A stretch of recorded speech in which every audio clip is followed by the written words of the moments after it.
The fascinating press conference today from the boss of Woodside, the gas giant, telling a hard truth about this government's green energy revolution. You know, it's actually criminal how we have let climate hucksters and panic merchants freak Australia into this mad crusade to scrap our coal-fired electricity system and try to run this country on wind and solar power instead.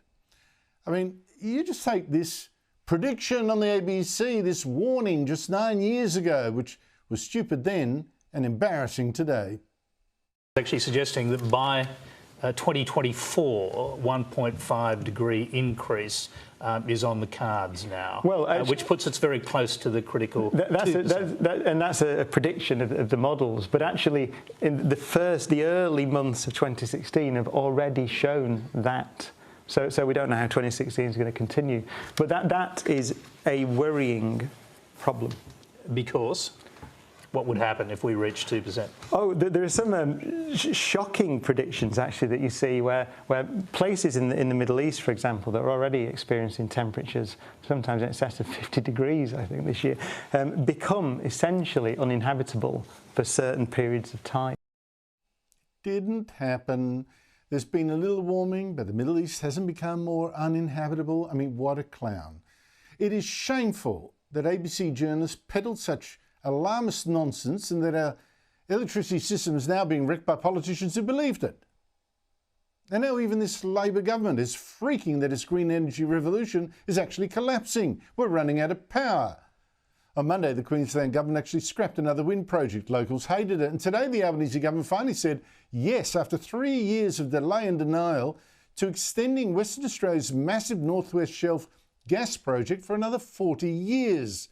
And Woodside boss Meg O'Neill was very blunt on why it had to do that. The green energy transition isn't working as planned. I think over the last couple of years, the conversation in Australia has moved to one where there's greater recognition that, one, we need to manage the pace of the energy transition. The renewables rollout is not going as fast as had initially been anticipated. And we need to make sure that we're tackling those cost of living pressures. People saying, my energy bill is too high. Natural gas and increased supply of natural gas is part of the solution to help bring those power prices down. Joining me is Rowan Dean, Editor-in-Chief of The Spectator Australia, host of Outsiders every Sunday at 9 a.m, and host of his own news show on Sky on Fridays at 7 p.m. Busy man. Rowan, that prediction, you know, that, parts of the Middle East by 2024 will become too hot to live in. It's true that average temperatures have risen slightly, but humans are so much more adaptable than these catastrophists think, especially, by the way, Rowan, when they have lots of fossil fuels like oil for their energy. What do you make of this? Well, that was, of course, Brian Cox, who was along there with Tony Jones. They were the two kind of heroes of the left back in the Q&A days. Brian Cox was in a boy band or a pop group in the 1980s, and then he realized that his talents lay elsewhere, and he became an astrophysicist with a TV program explaining Einstein to the kids and so on.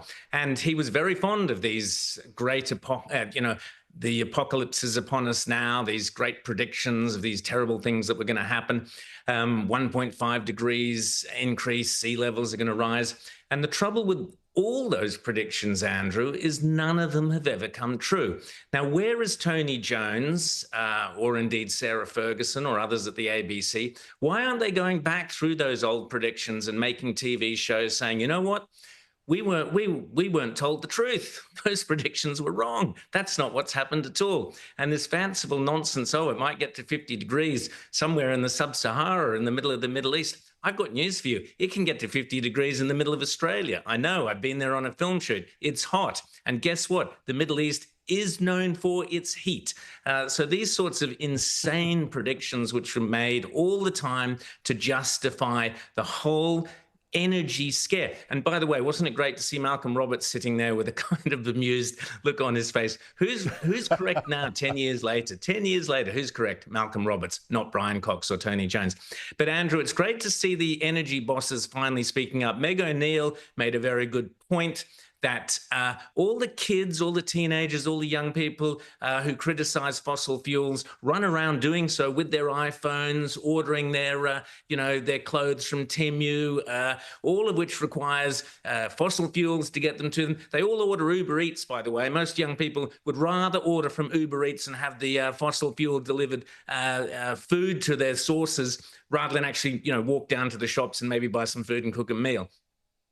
We also had Kevin Gallagher, CEO of Santos, this week saying that more and more Australian companies, and we've heard this before from others, would rather be investing overseas than invest in Australia. Now, that's a really worrying development, Andrew.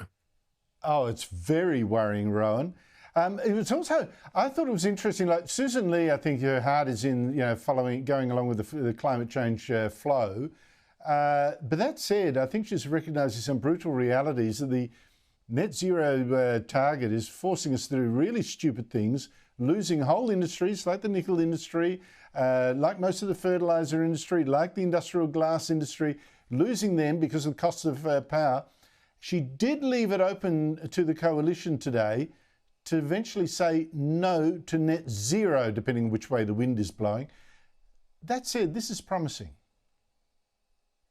Promising, but it's not nearly enough. Now, we've had this kind of, the Liberal Party has doomed itself to opposition by playing footsies with net zero, trying to have it both ways. We saw this, with Morrison, we saw it with Dutton, obviously the rot set in with Turnbull, but this idea that you can kind of pander to the climate cult and go, oh yeah, we're worried about, doing our bit for the planet, but at the same time say, oh, we're going to look after, manufacturing and so on. I'm sorry, it's either or. And that's what the coalition fails to understand. It is either or. And the Australian people will either choose a government that goes net zero or goes against net zero. The next election will be about this.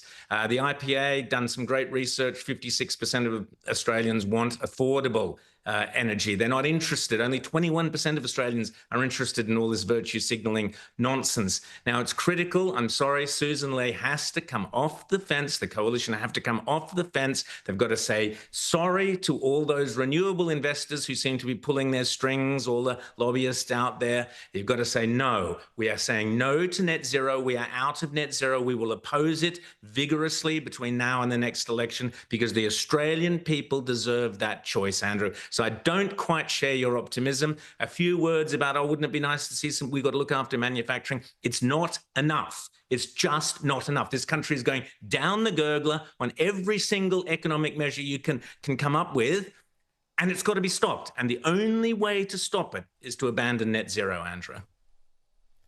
Well, I just think that she will need to go through a process to show people that she's gone through a process. And she will need her team to come up with all the arguments, and she'll need to convince some of the global warming go along with the flowers in her party to embrace net zero. That's a lot of work still ahead of her before she can come out there and reveal herself as climate skeptic, or net zero skeptic anyway.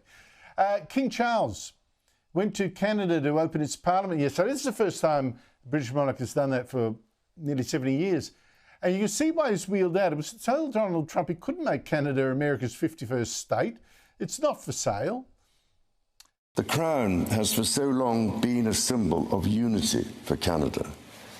It also represents stability and continuity from the past to the present. As it should, it stands proudly as a symbol of Canada today, in all her richness and dynamism. As the anthem reminds us, the true north is indeed strong and free.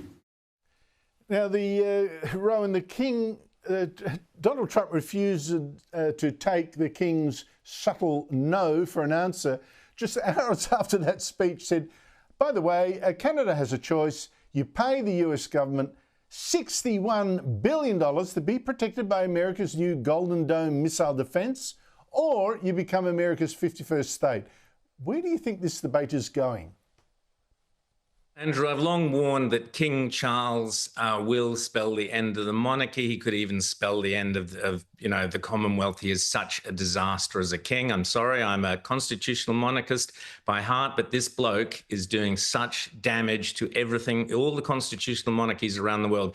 Part of his speech, yes, okay, he tried to tick off Donald Trump, but part of his speech was basically a welcome to country type thing, a Canadian version thereof, in which he was saying, oh, well, Canada's unceded land by the such and such a tribe.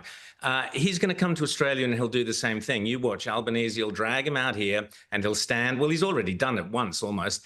He'll stand there and he'll say that this is, unceded land.